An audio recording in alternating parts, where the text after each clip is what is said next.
Existe-t-il une dimension surnaturelle? Un monde au-delà de celui que nous connaissons? Y a-t-il une vie après la mort? Les anges existent-ils? Nos rêves peuvent-ils contenir des messages du ciel? Pouvons-nous puiser dans d'anciens secrets du surnaturel? Les miracles de guérison sont-ils réels? Sid Roth a passé plus de 40 ans à étudier le monde étrange du surnaturel. Rejoignez Sid pour cette édition de C'est surnaturel.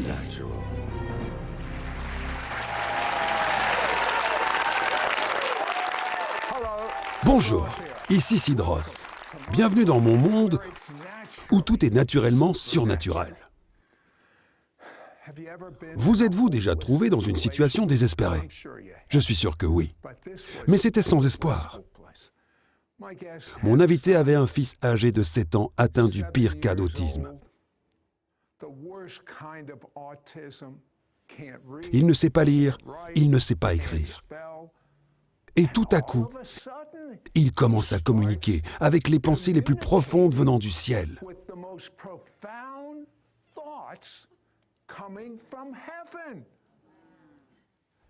En fait, ça va de mieux en mieux. Alors, il se met à prophétiser et à changer la vie des gens. Mon invité a dit que personne n'est dans une situation désespérée.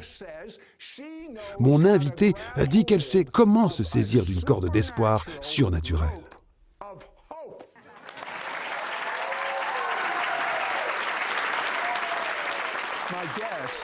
Mon invité, Tony, vous êtes pasteur, l'un des nombreux pasteurs d'une méga-église. Votre vie allait bien, vous aviez un bon foyer, vous aviez un beau bébé.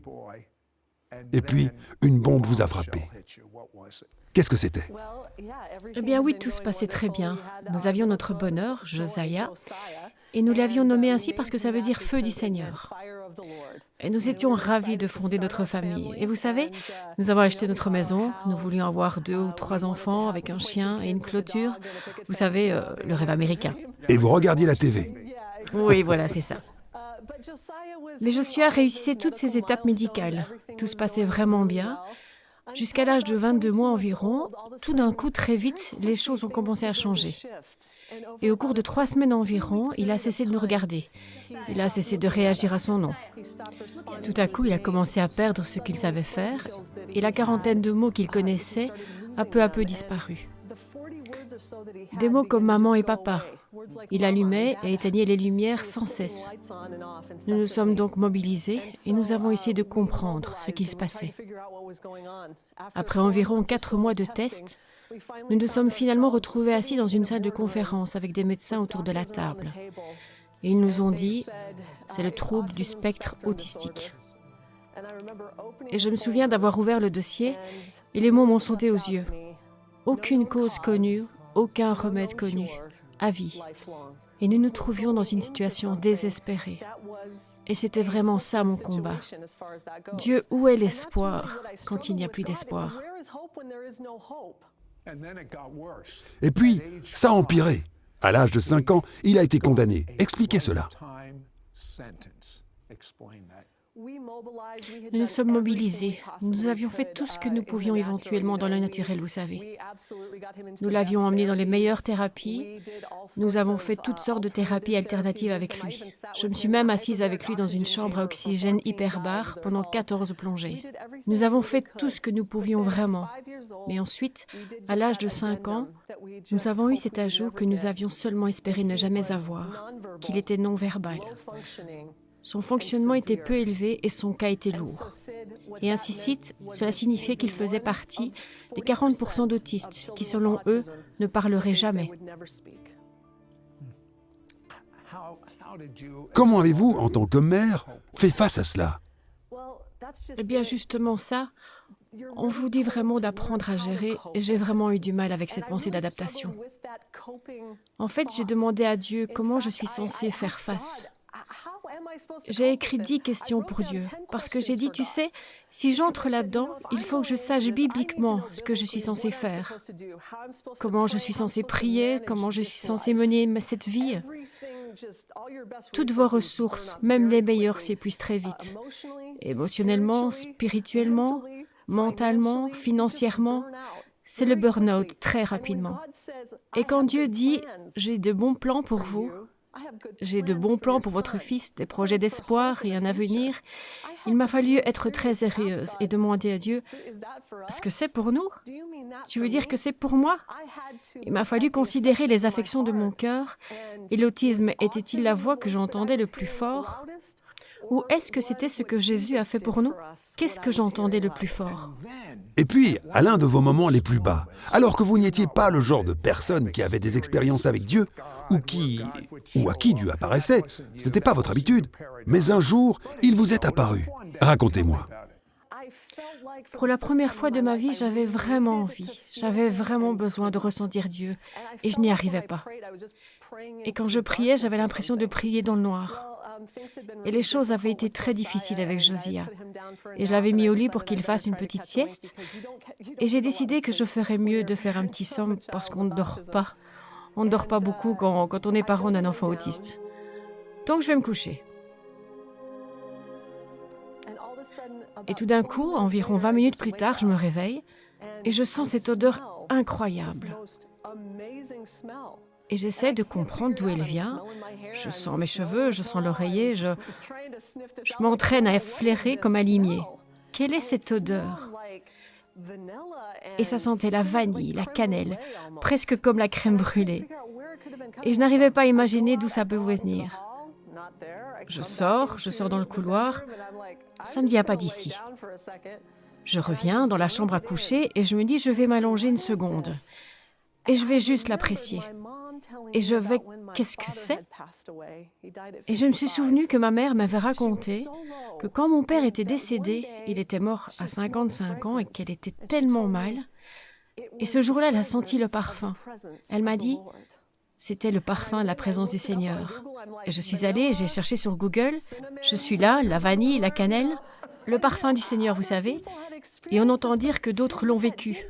Mais si ce que ça m'a fait, ça m'a montré que même si je ne pouvais pas ressentir Jésus, il est venu et l'a remplacé, en atteignant mes sens pour dire que je suis là, je suis là. Et il y avait cette paix qui m'a submergée. Et puis vous avez trouvé quelque chose appelé méthode d'incitation rapide. Lui avez-vous déjà appris l'orthographe? Non. Il a commencé l'orthographe de manière surnaturelle. Il connaissait les mots. Et comprenez ceci, à quel point il connaissait de manière surnaturelle des concepts théologiques incroyables que les docteurs en théologie ne connaissaient pas. Et c'est encore mieux que ça. Il attrape son iPad et il commence par écrire ça. J'ai entendu parler de miracles, mais ça, c'est hors norme. Vous lui avez demandé comment il avait appris à épeler ces mots? Je lui avais enseigné cette méthode appelée méthode de guidage rapide. J'avais regardé un documentaire, j'avais vu ce documentaire et j'avais décidé que je devais aller le chercher pour mon fils et trouver cette méthode particulière. Donc je faisais cette méthode depuis un an environ, mais un soir, je suis assise à la table de la cuisine et nous tirons une leçon de la Bible pour enfants.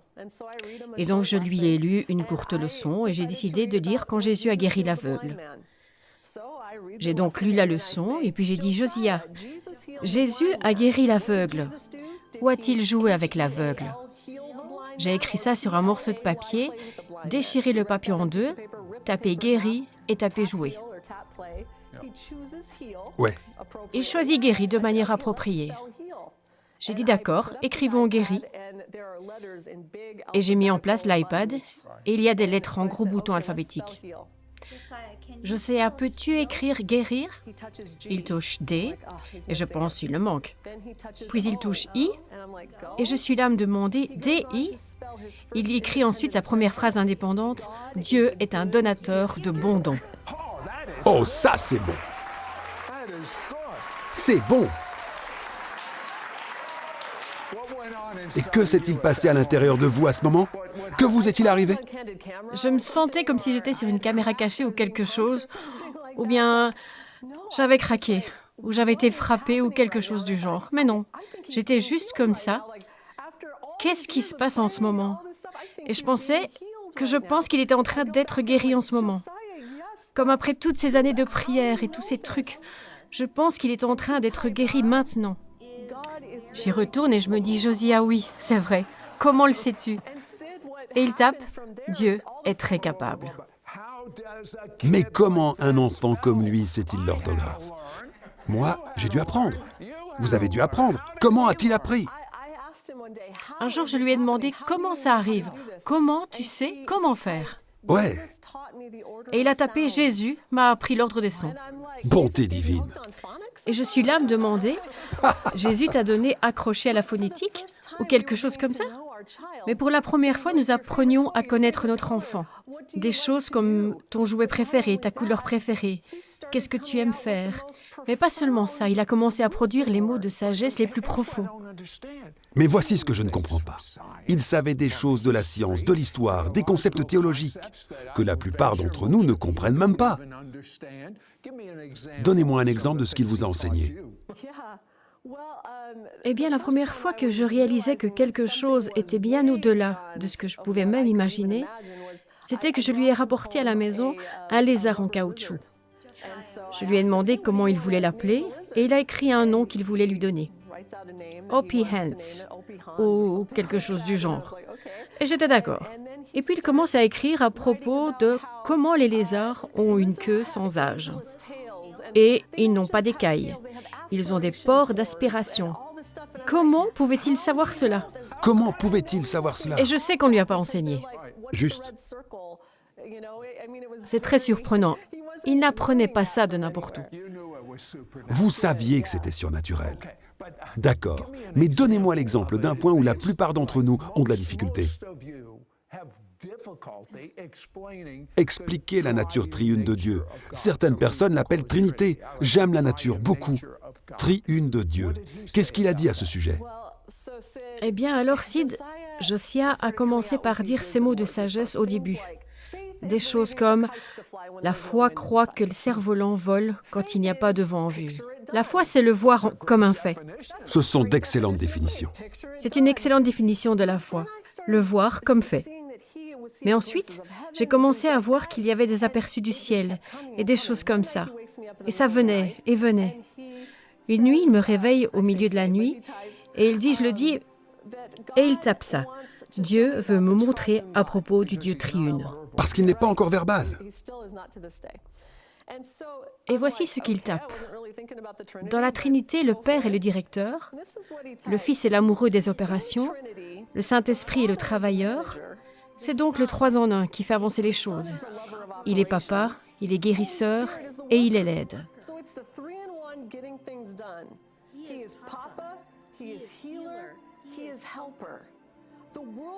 Le monde a été créé par seulement 3 fonctions qui ont agi comme cela.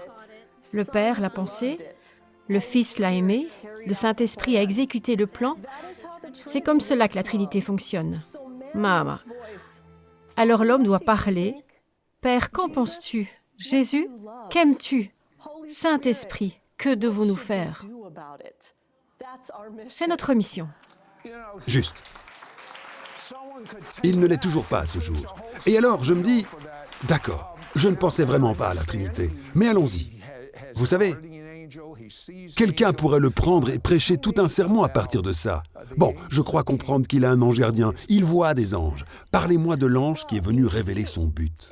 Eh bien, explique-t-il, non seulement il peut entendre et voir dans l'esprit, et parfois avoir des visions, mais aussi la nuit, c'est comme s'il est emmené dans son esprit et sa pensée au ciel, ce qu'il est en fait instruit sur certaines choses.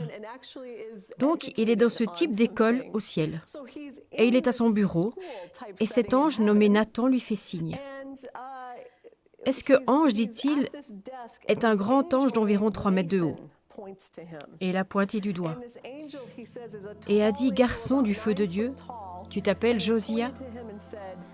Tu as des pages à remplir. Et en ce jour-ci, tu aideras à écrire de nouveau le feu de Dieu sur son peuple.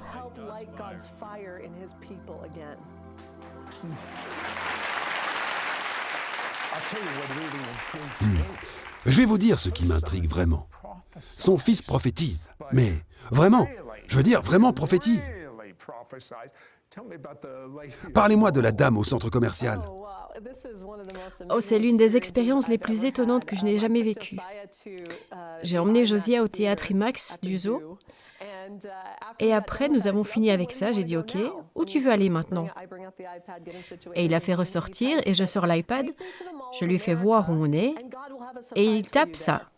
Emmène-moi au centre commercial Amérique et Dieu aura une surprise pour toi là-bas. J'étais là à réfléchir. OK, je ne sais pas ce que ça va être, mais allons au centre commercial. Alors nous nous promenons dans le centre commercial et il pointe mon sac pour sortir mon iPad. Et ensuite, je vais devoir parler à une fille sympathique. Il me regarde fixement de son côté et je me demande « De qui tu parles ?» Je ne vois personne autour. Et je me suis dit « De qui tu parles ?» Il continue à taper ceci. « L'amour, c'est l'amour, dis-lui, elle en aura le souffle coupé.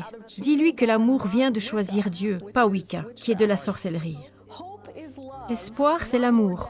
Plus de questions de papa. Choisis un papa spirituel. C'est Dieu. Choisis-le parce que tu as besoin de moi, dit-il. » Et j'en transpire, parce que je vais devoir dire ça à quelqu'un. J'ai continué, es-tu sérieux? Et pourtant, je n'arrive pas à comprendre qui c'est.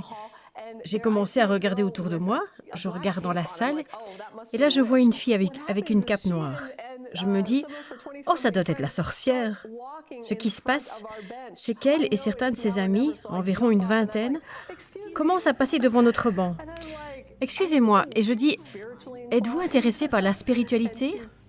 Et elle dit, ouais, je suppose. Je lui ai expliqué sur Josiah et tout ça. J'ai dit, je pense avoir une parole pour vous. Puis-je vous la donner? Et je lui ai donc lu ceci. Et je lui ai dit, est-ce que cela vous dit quelque chose? Elle a répondu non, pas vraiment. Mon cœur a sombré. Vous savez, on a raté. La fille à côté d'elle, vêtue d'un débardeur jaune très ensoleillé, dit « Ce n'est pas elle ». Elle prend son débardeur et fait comme ça, révélant un tatouage étoile à 5 points. Ce qui veut dire adorateur de Satan. Ce n'est pas elle, mais c'est moi. Je suis dans la Wicca. Et on m'a dit que j'avais des problèmes avec papa. Et j'ai pris très chaud quand tu le disais. Je lui ai dit, vous rendez-vous compte que Dieu, comme le Dieu de la Bible, a croisé le temps et l'espace dans le plus grand centre commercial d'Amérique afin de vous parler via moi et mon fils autiste? Êtes-vous un peu paniqué par cela? Et elle a dit, eh bien, je ne suis même pas allée à l'église depuis que j'étais en 3e. J'étais luthérienne.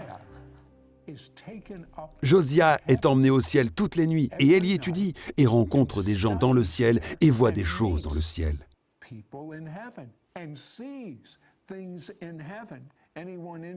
Quelqu'un est intéressé de savoir ce qu'il voit? Moi aussi. Nous sommes de retour de suite. D'accord, il va au ciel, il voit de la famille qu'il n'a jamais rencontrée. Donnez-moi un exemple. Oui, ma tante est la première personne sur laquelle il a fait des commentaires.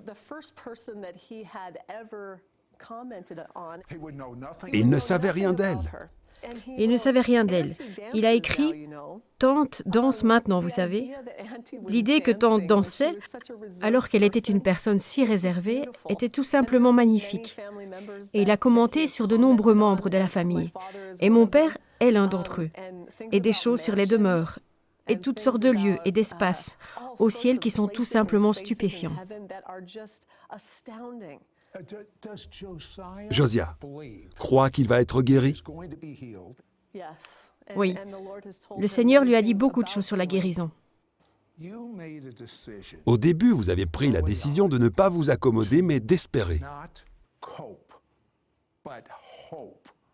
Oui. Il y a des gens qui nous regardent en ce moment. Peut-être qu'ils n'ont pas d'enfants autistes. Mais vous vous êtes résigné. Vous vous en sortez à peine. Je veux que vous tendiez une corde d'espoir. J'aime cette expression. Une corde d'espoir pour eux. Voulez-vous le faire pour eux maintenant?